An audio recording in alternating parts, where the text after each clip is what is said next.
नमस्कार दोस्तों, मैं राम भारद्वाज आपका स्वागत करता हूं आपकी शानदार जानदार जबरदस्त हिंदी की कक्षा में, जहां पर आज हम कारक नामक अध्याय को पढ़ने के तीसरे दिन में प्रवेश कर रहे हैं।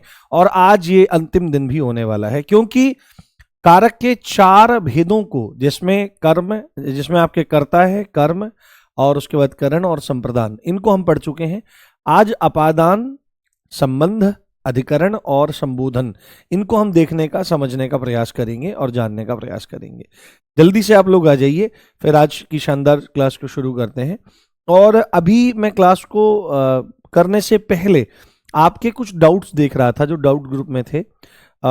हालांकि मैं कोशिश कर रहा हूं कि 24 आवर्स में ही आपके आंसर दूं, बट आप को मैं एक बात बताता हूं कि और भी कक्षाएं हैं और कुछ और भी जिम्मेदारियां हैं, जिनकी वजह से कभी कभी आगे पीछे हो जाता है। तो आप बिल्कुल भी अन्यथा ना माना करें, मतलब अदरवाइज ना चीज़ों को लिया करें कि सर ध्यान नहीं दे रहे हैं। ऐसा नहीं है, मेरा ध्यान एक एक बच्चे पर है। तो बस आप ये समझ सकते हैं कि जब बहुत सारे प्यार करने वाले हो जाते हैं और उनके प्रश्न हो जाते हैं, तो फिर कभी कई बार थोड़ा आगे पीछे हो जाता है। अब आप देखो, दिन के 250-300 कमेंट रहते हैं।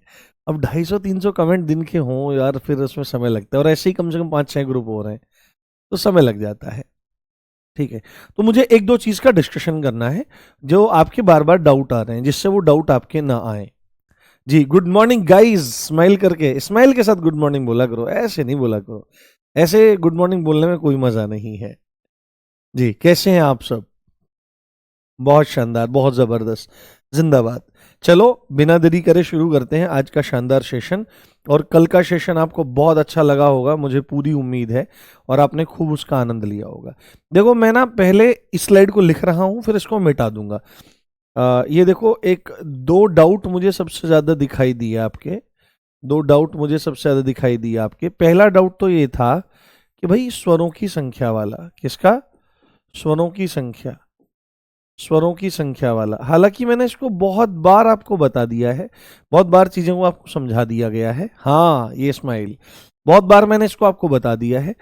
पर फिर भी अगर आप थोड़ा सा इसको डाउट लेकर के चल रहे हैं, स्वरों की संख्या या स्वरों की कुल संख्या, तो इसके लिए अभी जब हम सेशन लेके आएंगे, जब हम प्रैक्टिस सेशन लेकर के आएंगे, तो उस प्रैक्टिस सेशन में आपको मैं सब चीज़ें समझाऊंगा।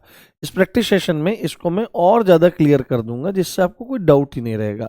हालांकि इतना टेंशन लेने की कोई बात है नहीं दोस्तों, जितना आप सोच रहे हो।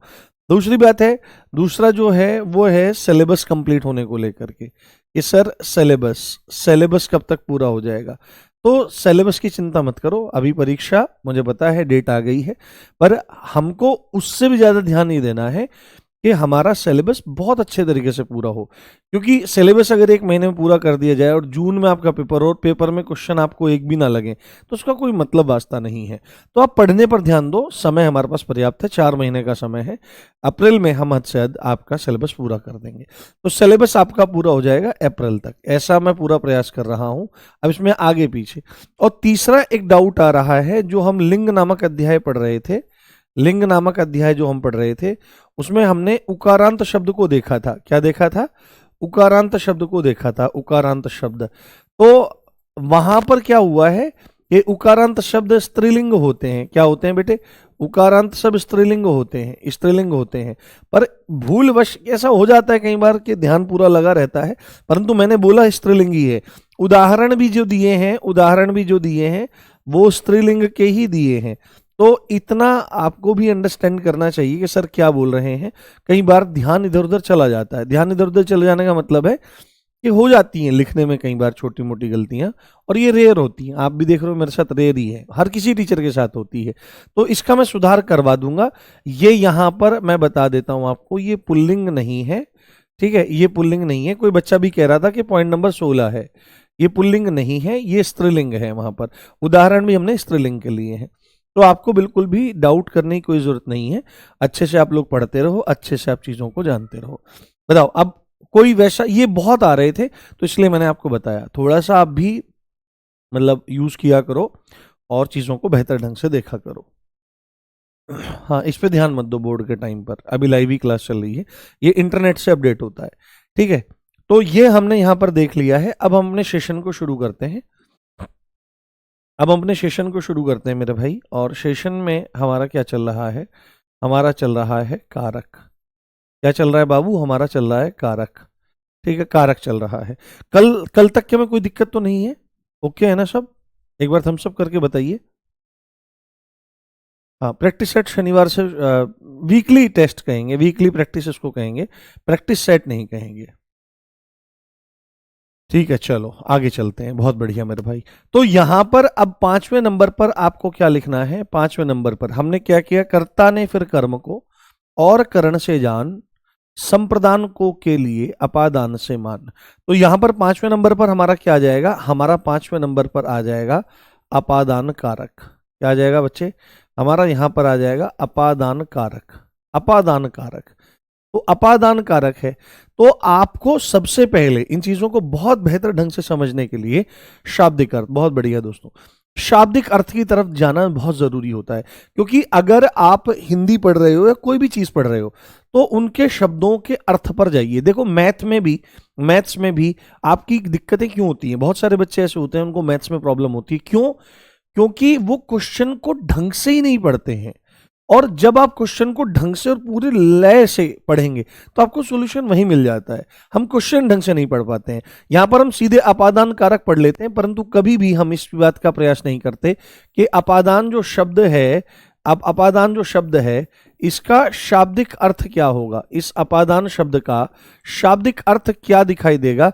तो आपको सीधे सीधे याद रखना है कि अपादान शब्द का शाब्दिक अर्थ होता है अलगाव की प्राप्ति। क्या होगा? अलगाव की प्राप्ति, यानी कि अलगाव होना, अलगाव, सेपरेशन। अलगाव मतलब सेपरेट, ठीक है, सेपरेट होना। क्या होगा बाबू? सेपरेट होना। इसी को पृथक्करण बोला जाता है। क्या बोलते हैं? इसी को पृथक्करण, पृथक्करण होना, अलग होना, अलग होने की सेंस में। तो अपादान कारक, अपादान का मतलब है अलगाव की प्राप्ति, यानी अलग होने की सेंस में, सेपरेशन की सेंस में है। और साथ में आपको ध्यान रखना है पृथक्करण, इसको विशुद्ध हिंदी में कहा जाता है। तो अपादान कारक की यदि आपको परिभाषा बनानी पड़े तो जहां है ना, अपादान कारक सीधे लिखें, लक्षण लिखा था हमने कि जिससे जिससे अलग हुआ जाता है। क्या होता है? जिससे अलग हुआ जाता है, जिससे अलग हुआ जाता है, जिससे अलग हुआ जाता है ना, जिससे अलग हुआ जाता है वो अपादान कारक होता है। ध्यान से सुनना, अपादान का अर्थ है अलगाव, पृथक्करण, सेपरेशन। पर अपादान कारक अगर कहें तो आपको क्या पहचान रखनी है? जिससे अलग हुआ जाता है, जिससे हम सेपरेट होते हैं उसको अपादान कारक कहते हैं। यदि आप यहां पर देखो कि अपादान कारक की विभक्ति क्या है, अगर आप यहां पर देखो और समझने का प्रयास करो तो अपादान कारक की विभक्ति के बारे में आपके पास प्रश्न आ जाएगा कि भाई विभक्ति बताओ इसकी। तो आपको सीधे बोलना पड़ेगा अपादान कारक की विभक्ति होती है से। क्या होती है?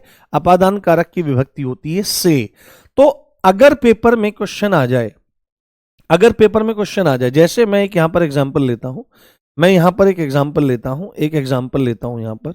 जैसे मैं यहां पर लिखूं कि पेड़ से पत्ते गिरते हैं, पेड़ से पत्ते गिरते हैं, पेड़ से पत्ते गिरते हैं, ठीक है। और उसके बाद मैं यहां पर लिखता हूं कि राम कलम से लिखता है, राम कलम से लिखता है, राम कलम से लिखता है। जितना पूछूं उतना बताना है, ठीक है। अभी ध्यान से देखो, राम कलम से लिखता है। यहां पर दो एग्जाम्पल हैं, तो मेरे प्यारे आप ध्यान से देखो, यहां पर क्या है? यहां पर भी से है और यहां पर भी से है। तो आपको पता है कि इससे पहले वाला जो होगा वो क्या होगा? ये परसर्ग है। तो यहां पर पेड़ क्या है? बताना एक बार, पेड़ क्या है यहां पर? क्या होगा पेड़ यहां पर? अब जो से विभक्ति है आप यहां पर देख रहे हो, जो से विभक्ति है ये आपके किसके बारे में बात करती है? ये करण कारक के बारे में बात करती है। और से विभक्ति जो है ये आपके अपादान कारक के बारे में बात करती है, अपादान कारक के बारे में बात करती है। तो यहां पर पेड़ कौन सा कारक है? पेड़ यहां पर कौन सा कारक है? इसका आंसर चाहिए मुझे। पेड़ यहां पर कौन सा कारक है ये बताओ आप। हाँ, पेड़ यहां पर कौन सा कारक है? बहुत शानदार, आया नहीं आंसर अभी आपका, पर आ रहा है। हाँ, एक सेकंड, आपके कमेंट नीचे जा रहे हैं। बहुत बढ़िया। पेड़ में क्या है, अब देखो वहां पर भी से है, यहां पर भी से है, और आपको पता है ये से जो है ये तो दो की विभक्ति है आपकी। तो आपको ध्यान रखना है, पेड़ से पत्ते गिरते हैं, तो गिरते हैं तो अलग होने का भाव है, यानी कि यहां पर से जो है ये आपका अपादान है। क्या है, यहां पर ये आपका अपादान कारक है। जबकि अगर आप यहां पर देखो, राम कलम से लिखता है, तो कलम से लिखता है, तो यहां पर आपको एकदम से पता लग जाएगा कलम से लिख रहा है, तो अलगाव की यहां पर कोई बात नहीं हो रही है, यहां पर दूर होने की कोई बात नहीं हो रही है। तो यहां पर जो ये कलम शब्द है ये यहां पर साधन है, ये करण कारक हो जाएगा, यहां पे अलगाव नहीं हो रहा है। तो इस तरह से चीजों को ध्यान रखना चाहिए कि से दोनों की विभक्ति है, और दोनों की विभक्ति है तो आपको जिताएगा क्या, आपको जिताएगा कि अपादान क्या होता है, करण क्या होता है। करण हमने बताया माध्यम या साधन जिससे कोई भी कार्य पूरा होता है, और अपादान, तो अपादान में हमने अभी अभी तुरंत लिखा यहां पर कि अपादान का मतलब है जिससे अलग हुआ जाता है, जिससे अलग हुआ जाता है, ठीक है, जिससे अलग हुआ जाता है। अब एक इंपॉर्टेंट कॉन्सेप्ट मैं आपको बताता हूं, एक इंपॉर्टेंट बात मैं आपको बताता हूं, यहां पर आप नोट की तरह से इसको देखिए कि अलगाव जो है, अलगाव जो है इसके कारण क्या हो सकते हैं, सेपरेशन के कारण क्या क्या हो सकते हैं। भाई अगर आपको कोई छोड़ करके जा रही है या आपको कोई छोड़ करके जा रहा है तो उसका कुछ ना कुछ तो कारण होगा ना, बिना कारण के कुछ भी चीजें नहीं होती हैं, ठीक है। अभी आप आगे जाएंगे, अभी आप अव्ययों को पढ़ेंगे, अव्ययों को जब आप पढ़ेंगे, वाक्यों को जब पढ़ेंगे तो उसमें आप देखेंगे कि कार्य के या तो कारण होते हैं या उद्देश्य होते हैं। आप लोग हिंदी पढ़ रहे हो, इसका कारण क्या है या उद्देश्य क्या है, तो कारण आप कहोगे कि भाई सर इसका कारण तो मुझे नहीं पता पर मेरा उद्देश्य है क्या, कि मुझे वर्दी पहननी है। जैसे आप रोटी खा रहे हो, भाई रोटी क्यों खा रहे हो, क्या कारण है, भाई कारण क्या, भूख लग रही है। तो किसी भी चीज के पीछे उसका हेतु होता है। तो अलगाव के कारण जो होते हैं वो कैसे हो सकते हैं, एक तो सामान्य कारण हो सकते हैं जैसे पेड़ से पत्ते गिरते हैं, दूसरा कारण हो सकता है डर, ठीक है, डर के कारण भी आदमी अलग हो जाता है, जिससे डरता है उससे अलग हो जाता है, डर के कारण भी अलग हो जाता है। और तीसरी यहां पर बात आ जाएगी तुलना। जब भी हम तुलना करते हैं तो एक्चुअली में हम वहां पर अलगाव को ही क्रिएट कर रहे होते हैं। तो अगर आपसे पूछा जाएगा कि भाई अलगाव के कारण क्या है, तो सामान्य कारण है, दूसरा डर भी एक कारण होता है, भय, जिससे हम डरते हैं उससे दूरी बना लेते हैं, और तीसरा होता है तुलना, कंपैरिजन, समानता, उपमा, इसी को कहा जाता है। तो जब किसी दो के बीच में तुलना होती है तो उनसे डिफर ही तो किया जाता है, डिफरेंस ही तो क्रिएट किया जाता है, ये बात ध्यान रखें। जैसे अब आप बोलोगे सर उदाहरण के माध्यम से बताओ, तो मैंने कहा बिल्कुल ठीक है भाई, हम उदाहरण के माध्यम से ही चीजों को बताने का प्रयास करते हैं। सबसे पहले आप उदाहरण देखो, जैसे हम यहां पर लिखें कि हिमालय से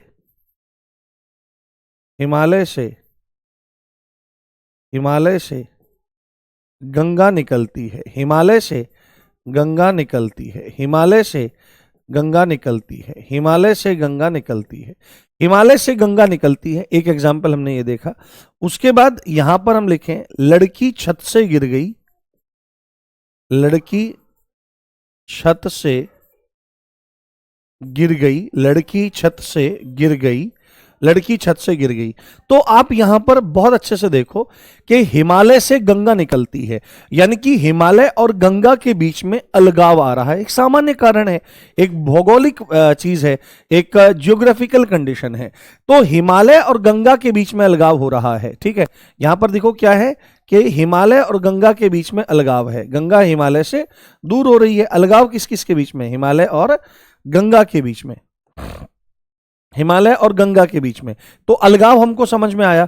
अगर आपसे पूछे कि भाई अपादान कौन है, गंगा है या हिमालय है, तो यहां पर ध्यान रखना है जिससे अलग हुआ जाता है, और विभक्ति भी आपको पहचान दे रही है। देखो यहां पर कि ये विभक्ति किसके पीछे होती है, कारक के पीछे ही होती है, उसी कारक के पीछे। तो हिमालय से निकलती है, तो हिमालय यहां पर अपादान कारक हो जाएगा। इसको क्या लिखें यहां पर, हिमालय क्या है, हिमालय हमारा यहां पर अपादान कारक हो जाएगा, ये बात समझे। उसके बाद लड़की छत से गिर गई, एक कॉमन फिनोमेना है, एक कॉमन बात है, कोई भी गिर सकता है। तो लड़की का छत से गिरना यानी लड़की छत से अलग हो रही है, अलगाव है। तो यहां पर क्या है, लड़की और छत, क्या है बाबू, लड़की और छत। तो यहां पर आप देखो लड़की और छत के बीच में अलगाव हो रहा है, डिफरेंशिएशन हो रहा है, सेपरेशन हो रहा है। तो यहां पर आपको ध्यान रखना है कि अपादान कारक कौन है, लड़की या छत।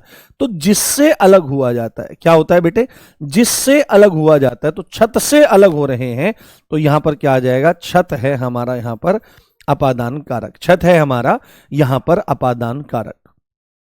ठीक है, यह बात हो गई हमारा, ये बात हो गई हमारी। अब हम सामान्य वाले हो गए, डर और तुलना वाले भी देखते हैं, डर और तुलना की चीजों को भी समझने का प्रयास करते हैं। जैसे हमने ये वाला देख ही लिया, ये भी इसी का एग्जाम्पल है अपादान कारक का, पेड़ से पत्ते अलग होते हैं। तो एक्चुअल में यहां पर क्या हो रहा है, पेड़ और पत्तों के बीच का अलगाव है, किसका, पेड़ और पत्तों के बीच का अलगाव है, पेड़ और पत्ते। तो किससे अलग हो रहे हैं, जिससे अलग होते हैं वह अपादान कारक होता है, यह बात आपको ध्यान रखनी है। चलो आगे एग्जाम्पल्स को देखते हैं और समझने का प्रयास करते हैं। देखो जैसे हम यहां पर लिखें, जैसे हम यहां पर लिखें कि बच्चे भूत से डरते हैं, किससे डरते हैं, बच्चे भूत से डरते हैं, है ना, भूत आ गया भाई। ठीक है, जैसे राहुल कुत्ते से डरता है, राहुल कुत्ते से डरता है ना, कुत्ते से घबराता है, ठीक है, कुत्ते से घबराता है, राहुल कुत्ते से घबराता है, कुत्ते से घबराता है, डरता है, घबराना डरना एक ही सेंस में आता है। तो यहां पर आप एक चीज देखने का प्रयास करो कि बच्चे भूत से डरते हैं। वैसे भूत कोई एंटिटी होती नहीं है उस तरह की कि भाई, बहुत सारे लोग कहते हैं भूत होते हैं, नहीं होते हैं, पर न तो आपने देखे ना मैंने देखे, तो जब देखे नहीं तो नहीं मानते। ठीक है, फिर भी बियाबान जगहों में नहीं जाना चाहिए, नहीं तो आके तो मिठाई चाहिए मुझे, तो फिर ये करोगे आ करके। तो बहुत सारी जगह साइकोलॉजिकल कंडीशंस होती हैं, कई जगह कुछ केस ऐसे होते हैं जिनको कुछ कहा नहीं जा सकता, लोग उनको ऊपरी बेयार और ये चक्कर वक्कर कह देते हैं। तो इस पर ध्यान नहीं रखना चाहिए, लाइफ में आगे बढ़ना चाहिए। तो देखो यहां पर क्या है, बच्चे भूत से डरते हैं। तो बच्चा है ना, बच्चे और भूत, इनके बीच में सेपरेशन हो रहा है। मान लिया अगर भूत दिखाई भी देता हो, अंधेरे की आकृति ही भूत के रूप में दिखाई देती है। तो आप यहां पर देखो बच्चे और भूत में से अपादान कारक कौन होगा, तो जिससे डरते हैं, तो भूत से डरते हैं, तो भूत ही यहां पर क्या हो जाएगा मेरे भाई, भूत ही यहां पर अपादान कारक हो जाएगा, अपादान कारक हो जाएगा। यह बात आपको ध्यान रखनी है। उसके बाद राहुल कुत्ते से घबराता है, तो यहां पर अगर घबराएगा तो क्या होगा, राहुल कुत्ते से दूर होगा।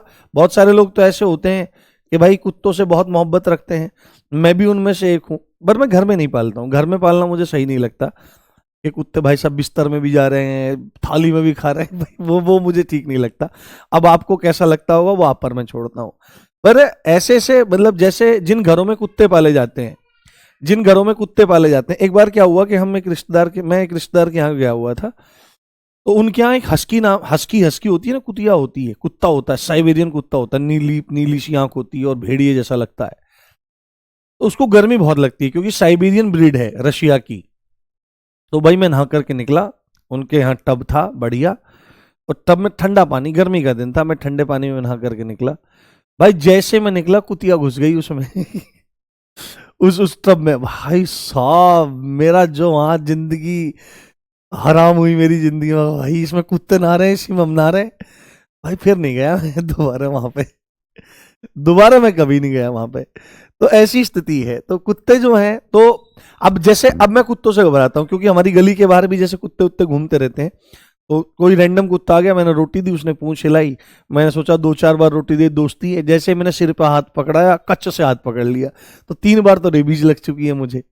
तो राहुल कुत्ते से घबराता है, तो राहुल कुत्ते से दूर रहेगा।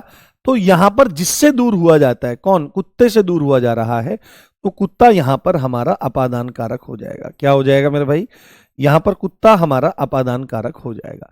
यह बात आपको पता होनी चाहिए, डरने के संदर्भ में यह बात हमारी आ रही है। और अगर हम यहीं पर बात कर लें तुलना की, अगर हम यहीं पर बात कर लें किसकी तुलना की, कि रीमा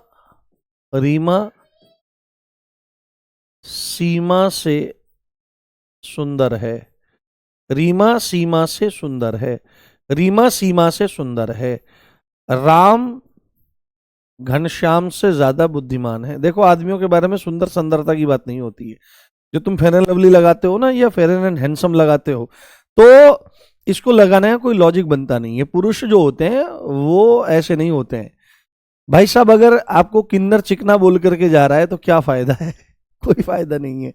मूल बात क्या है कि लड़के जो होते हैं उनके बारे में बात की जाती है, वो बुद्धिमान हैं, वो बलिष्ठ हैं, वो अमीर हैं या गरीब हैं। ये हार्श रियलिटी है। तो इसलिए फेयर एंड लवली और फेयर एंड हैंडसम लगाना बंद करो और अपने स्किल पे काम करो। लड़कियों के बारे में ये विशेषण आता है कि सुंदर हैं और कुरूप हैं। तो राम घनश्याम से बुद्धिमान है। राम घनश्याम से बुद्धिमान है, बुद्धिमान है। यह बात यहां पर आपकी बोली गई है। ठीक है। तो आप यहां पर देखो, राम और घनश्याम के बीच में तुलना हो रही है, रीमा और सीमा के बीच में तुलना हो रही है। तो जब तुलना हो रही है तो तुलना में क्या होता है? तुलना में सेपरेशन होता है, अलगाव। भाई वो उससे सुंदर है, तो आप देखो ना क्या है, एक सेपरेशन क्रिएट हो रहा है। राम घनश्याम से बुद्धिमान है, तो यहां पर राम और यहां पर रीमा और यहां पर सीमा, ये दोनों हुई। इनके बीच में क्या हुई? इनके बीच में तुलना है, इनके बीच में तुलना हो रही है। तो जहां पर तुलना का भाव रहता है वहां पर भी अपादान कारक होता है। और देखो, जिससे तुलना होती है, जिससे तुलना होती है वही हमारा अपादान कारक होता है। तो यहां पर जो सीमा है वो अपादान कारक है, ये ध्यान रखना है आपको। और अगर यहां पर राम और घनश्याम के बारे में हमारी चर्चा हो रही है तो बुद्धिमानिता, तो बुद्धिमानिता यहां पर किसके बीच में? राम और घनश्याम के बीच में डिस्कशन हो रहा है। राम और घनश्याम के बारे में डिस्कशन हो रहा है। और जिससे ज्यादा बुद्धिमान है, या जो बुद्धिमान है, ये वाला जिससे ज्यादा बुद्धिमान है, जिससे अलगाव हो रहा है, वही हमारा अपादान कारक हो जाता है। वही हमारा यहां पर अपादान कारक हो जाता है। यह बात आप ध्यान रखें, यह बात आप समझ करके चलें। Is that clear? बताइए। पूरा का पूरा अपादान कारक क्लियर हो गया? कोई दिक्कत, कोई समस्या, कोई परेशानी तो नहीं? जितने भी एग्जाम्पल्स दिए जा सकते थे, जो जो बेहतर किया जा सकता था, वो आपकी सेवा में हाजिर है। बताइए, इज एवरीथिंग क्लियर? अपादान कारक क्लियर हो गया? कोई डाउट तो नहीं है? हाँ, इश्क उनसे करो जिनमें खामियां बहुत हों, ये हुस्न भरे चेहरे इतराते बहुत हैं। जिससे अलग होता है तो उससे विभक्ति यहां रहती है। बहुत बढ़िया मेरे भाई, बहुत बढ़िया। चलो, इसको हमने देख लिया। अब अपादान कारक हमने समझ लिया है। अपादान के बाद छठवें नंबर पर क्या आता है?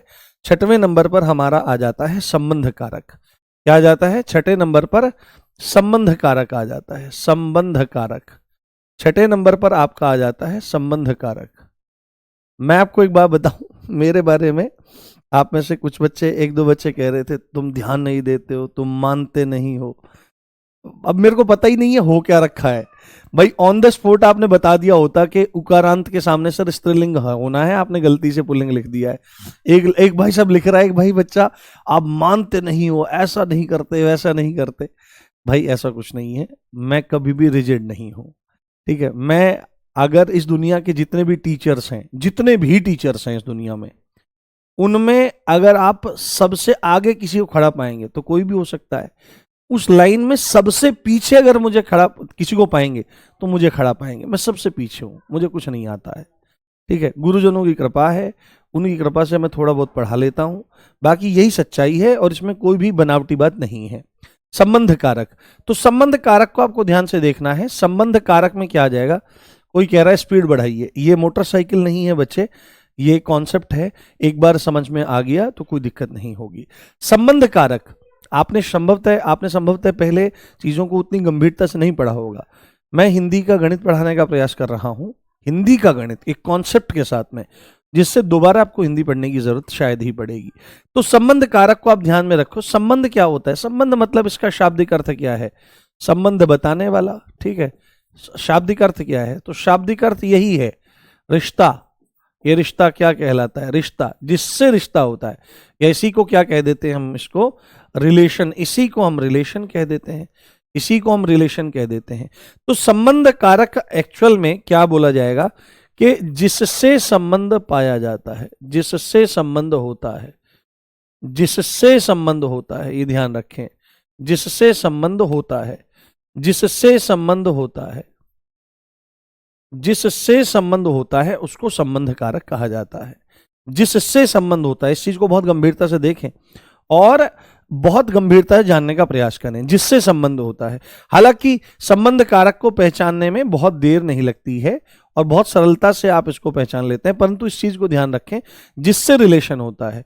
तो अगर यहां पर हम लोग बात करें कि भाई विभक्ति क्या होगी, क्या बात करें, यहां पर हम देखें कि भाई विभक्ति क्या होगी, तो विभक्ति में आपको क्या आ जाता है, का की के संबंध, क्या आ जाता है, का की के संबंध, और कहीं पर रा री रे भी आ जाता है। क्या आ जाता है, रा री रे भी आ जाता है। ज्यादातर ये रा री रे जो आता है सर्वनाम के साथ जुड़ जाता है, जैसे मेरा लड़का, कोई कहे कि भाई पप्पू का लड़का, तो समझ में आता है कि संज्ञा के साथ इनका प्रयोग होता है, काकी के, राजा का लड़का, ठीक है, उसकी कार, इत्यादि इत्यादि। परंतु रा री रे, तो मेरा लड़का अगर मुझे सर्वनाम के साथ में बोलना है तो ये थोड़ी कहूंगा कि राम का लड़का, तो मेरे को बोलना पड़ेगा भाई मेरा लड़का या तुम्हारा लड़का, इस तरह से बोलना पड़ेगा।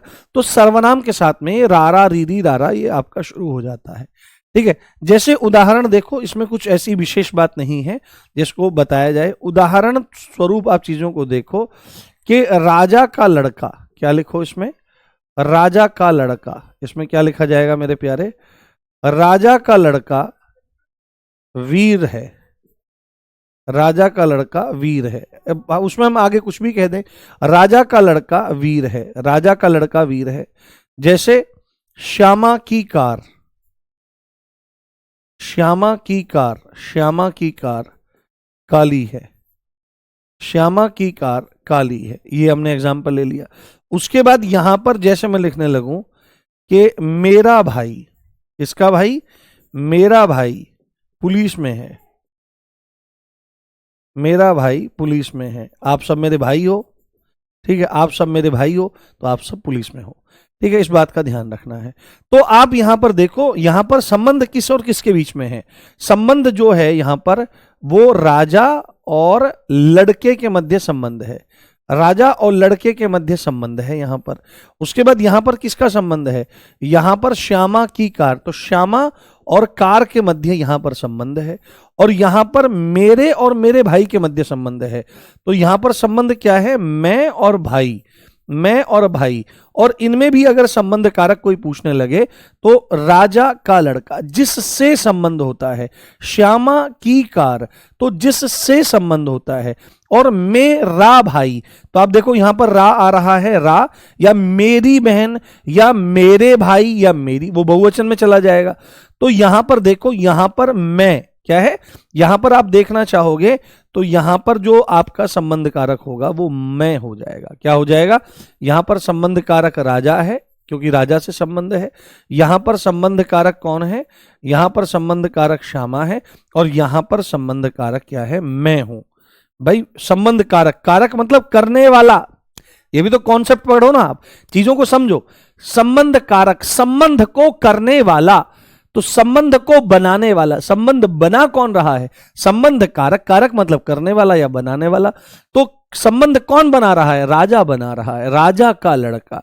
संबंध कौन कर रहा है, राजा का लड़का, राजा कर रहा है। श्यामा की कार, ठीक है, और ऐसे मेरा भाई, तो जिससे संबंध होता है उसको हम संबंध कारक कहते हैं। मैं इस बात को गारंटी से कह सकता हूं कि आप में से मैक्सिमम बच्चों ने कभी भी संबंध कारक को इस तरह से नहीं सोचा होगा, मैक्सिमम बच्चों ने, उन्होंने बस का की के रारी रे बोल करके और छुट्टी कर दी होगी। बताओ, बोलो बात सही के गलत, बोलो बात सही के गलत। हाँ जी जी प्रियांशी, बहुत बहुत धन्यवाद मेरे भाई। हाँ, माँ ने बाजार से कपड़ा खरीदा, लगाओ। हम्म हम्म हाँ, संबंध सही लगा हुआ है, देखो वहां पर संबंध वहां सही लगी हुई है, ये थोड़ा आगे पीछे हो जाता है, उससे क्या फर्क, फर्क तो पड़ता है, पर ये यही मानी जाएगी, ठीक है, इसको यही यही मानो लो, थोड़ी मोटी कर देंगे तो यही हो जाएगी, ये लो, ये यही तो है, बिल्कुल सही है। संबंध ब और ध के बीच मध्य ही तो आ रहा है।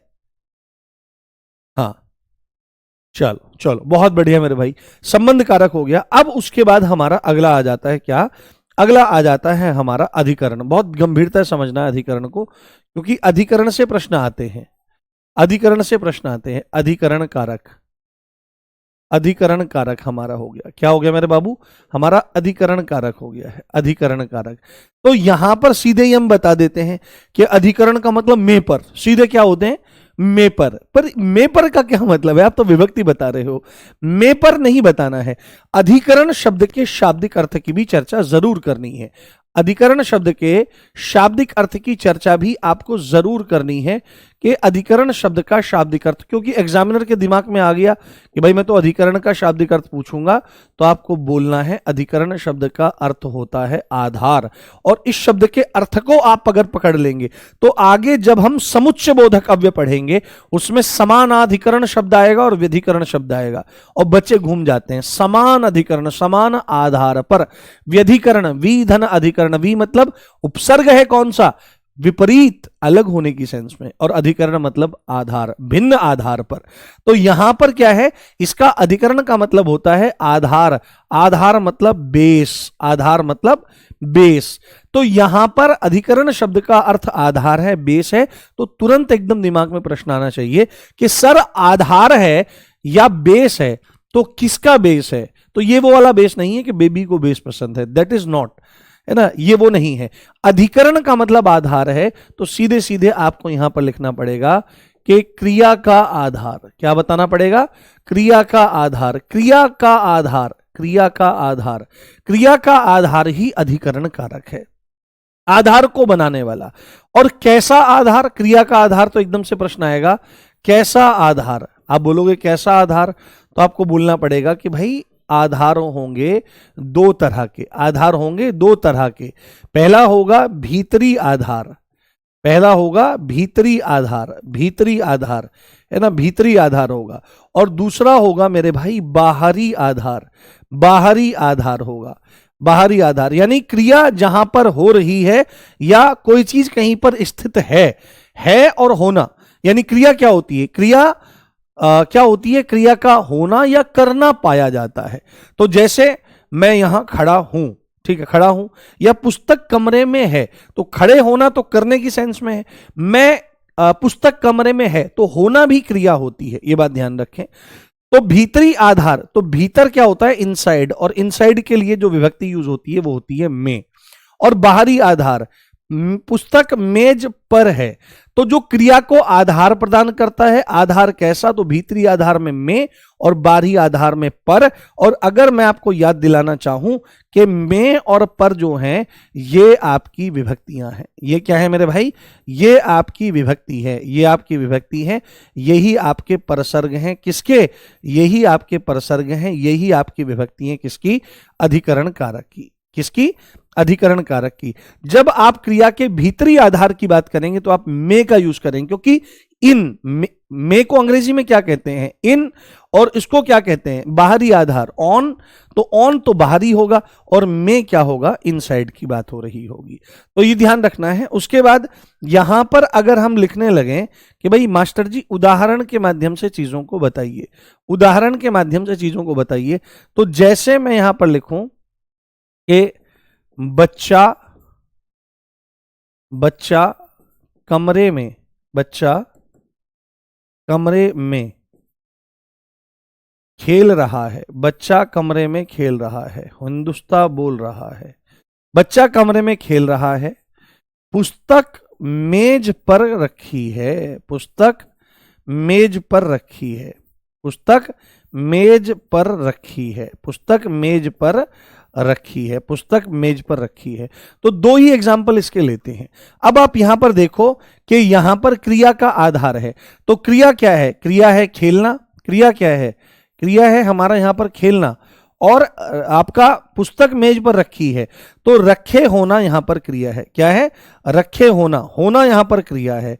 तो इन क्रियाओं का आधार क्या है, तो बच्चा कहां खेल रहा है, तो आपका उत्तर आएगा कमरे में खेल रहा है। तो कमरा यहां पर अधिकरण हो जाएगा, कमरा यहां पर आधार हो जाएगा कि कमरे में खेल रहा है, क्रिया का आधार है, तो ये आपका अधिकरण कारक हो जाएगा। पहचान कैसे हो सकती है, तो पहचान आपकी हो सकती है किसके माध्यम से, इस में के माध्यम से। और जैसे आप कहो कि पुस्तक मेज पर है, तो पुस्तक मेज पर है, तो आप यहां पर मेज को देखो, मेज आधार बन रही है उस क्रिया का, और आधार को ही अधिकरण कहा जाता है मेरे भाई। इस चीज को आप बहुत अच्छे से ध्यान रखें, बहुत अच्छे से समझ करके चलें, बहुत अच्छे से समझ करके चलें। ये अधिकरण कारक यहां पर हो जाएगा, और ऊपर भी ये आपका अधिकरण कारक हो जाएगा। बताओ, क्लियर हो गया पॉइंट? कोई दिक्कत, कोई समस्या तो नहीं? कोई दिक्कत, कोई समस्या तो नहीं? कमरा और मेज इसमें हो जाएंगे। जी शिवम, बिल्कुल मेरे भाई। हाँ, जज साहब कुर्सी पर बैठे हैं, तमाम एग्जाम्पल ऐसे हो सकते हैं। मुंबई में, हाँ, ताज होटल मुंबई में है, ऐसे बोल सकते हैं। हम्म।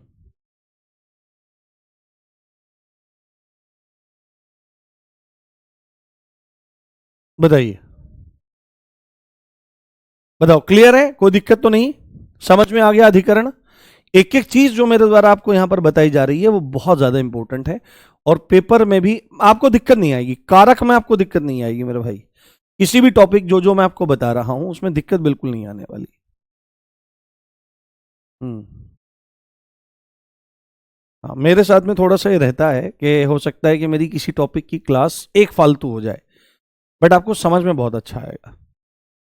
ठीक है। और अभी जब हम धीरे धीरे प्रैक्टिस सेशन शनिवार को शुरू करेंगे, तो फिर आपको और मजा आएगा, आपका पूरा रिवीजन हो जाया करेगा। ठीक है, कोशिश करेंगे कि इसी बार घोषणा कर दें और इसी शनिवार से चीज़ों को शुरू कर दें। ठीक है, दो तीन टॉपिक जो करे होंगे, उन दो तीन टॉपिक्स के साथ में चीज़ों को हम लोग करने का प्रयास करेंगे। एक डेढ़ डेढ़ घंटे के आसपास की क्लास रखेंगे। ठीक है, चलो, बहुत बढ़िया। और अब अंतिम में हम पढ़ते हैं क्या? अंतिम में पढ़ते हैं हम लोग संबोधन कारक। अंतिम में क्या पढ़ते हैं मेरे भाई? आठवां कौन सा पढ़ते हैं? आठवां पढ़ते हैं संबोधन कारक। अंतिम में कौन सा पढ़ते हैं? अंतिम में हमारे द्वारा पढ़ा जाएगा संबोधन कारक। संबोधन कारक, तो कारक का मतलब तो आपको पता ही है। यहां पर संबोधन शब्द का मतलब भी पता होना जरूरी है। इस संबोधन शब्द का शाब्दिक अर्थ भी आपको पता होना जरूरी है, जिससे आपको स्थिति बहुत अच्छे से क्लियर हो जाएगी। तो संबोधन कारक अर्थ क्या हो जाएगा? तो बाबू, इसका अर्थ होता है बुलाना। क्या करना? बुलाना, किसी को बुलाना, या इसी का अर्थ होता है किसी को पुकारना। तो किसी को बुलाना या पुकारना संबोधन कहलाता है। किसी को बुलाना या पुकारना संबोधन कहलाता है। तो आप किसी को कैसे बुलाते हो? आप किसी को कैसे बुलाते हो? ऐसे बुलाया जाता है, पर ये संबोधन में नहीं आता, ये ध्वनि में आ जाएगा।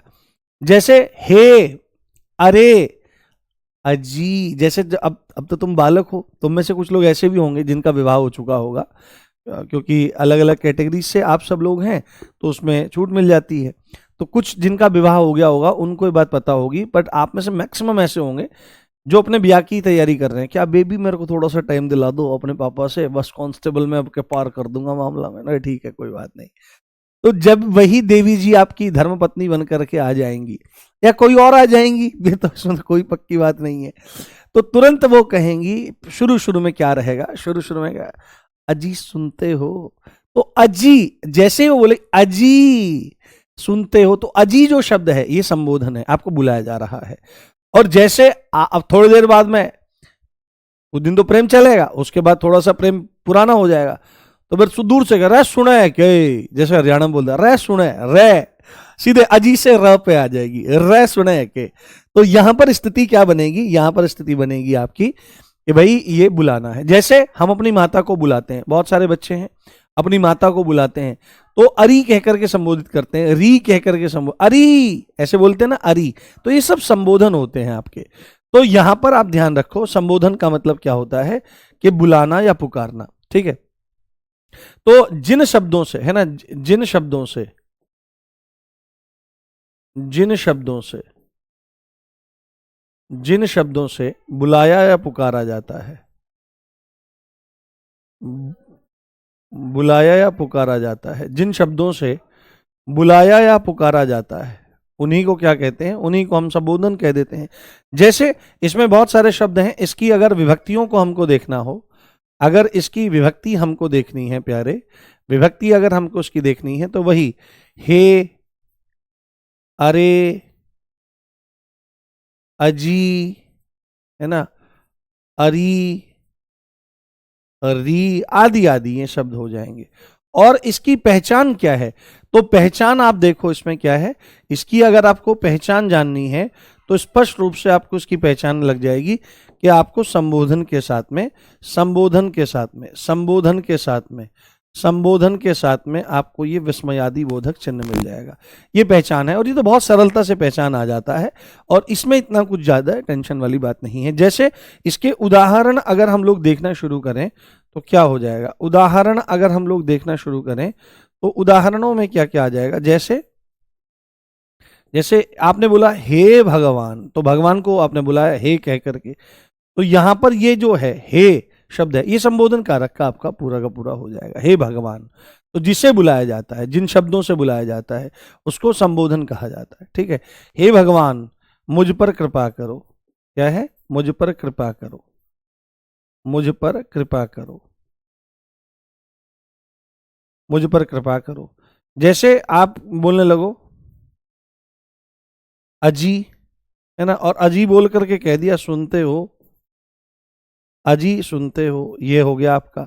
उसके बाद जैसे आप बुला लो अरी मम्मी, ऐसे बोलते हैं ना, अरी मम्मी, अरी मम्मी, अरी मम्मी, रोटी दे दे, रोटी दे दे, है ना, रोटी दे दे, ऐसे ऐसे।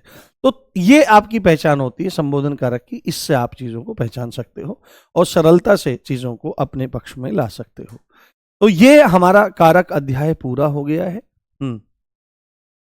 हाँ हाँ, ऐसे तमाम शब्द हो सकते हैं। बहुत बढ़िया।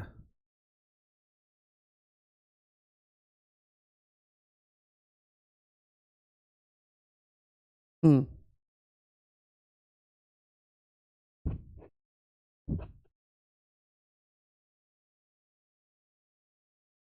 हम्म,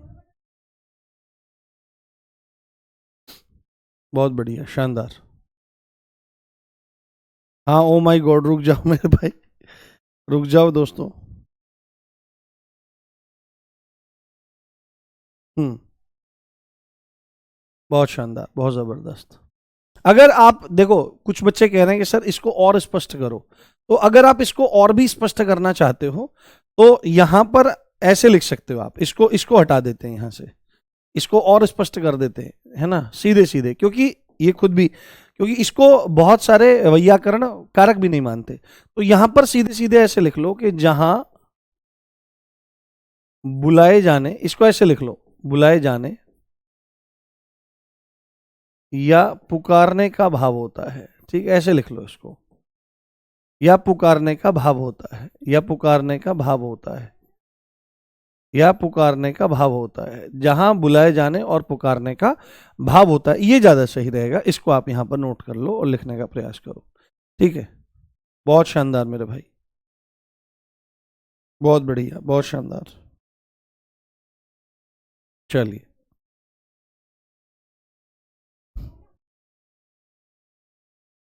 ठीक है, तो मुझे बताओ कोई दिक्कत, कोई समस्या तो नहीं है? एक बार मुझे बताओ, फिर आज का सेशन हम लोग कंप्लीट करते हैं और कल से हम सर्वनाम को पढ़ना शुरू करेंगे, सर्वनाम पढ़ेंगे। बताइए मेरे भाई, इज एवरीथिंग क्लियर? नहीं, रिकॉर्डेड क्लास नहीं है भाई, उसको मत देखो, पागल हो क्या, नशे करते हो क्या? मैं यहाँ कमेंट पढ़ रहा हूँ तुम्हारे स्पष्ट रूप से। हम्म,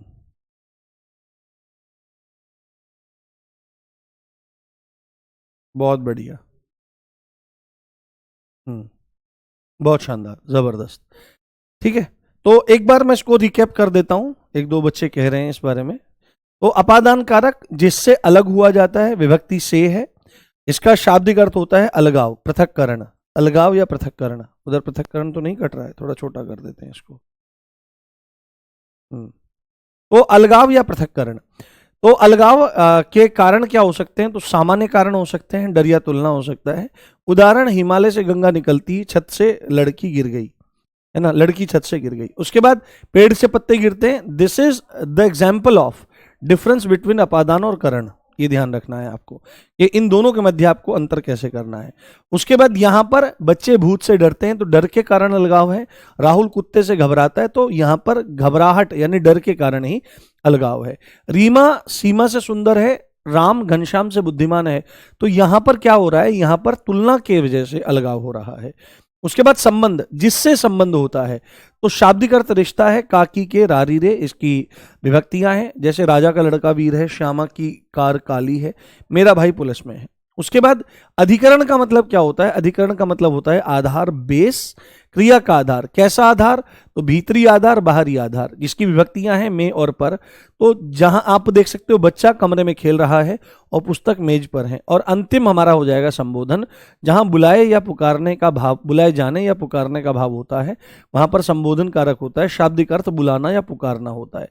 विभक्ति हे, अरे, अजी, अरी, री आदि, और पहचान संबोधन है और वो विस्मयादि बोधक चिन्ह है। ये इसके आपके क्या हो जाएंगे, ये आपके एग्जाम्पल यहां पर हो जाएंगे। तो चलिए अपना ध्यान रखिए। अब हम मिलते हैं कल सर्वनाम टॉपिक के साथ में। रिवीजन करते रहिए, आगे बढ़ते रहिए, निश्चित सफलता आपके कदम चूमेगी। जय हिंद, जय Bharat, love you all guys, bye.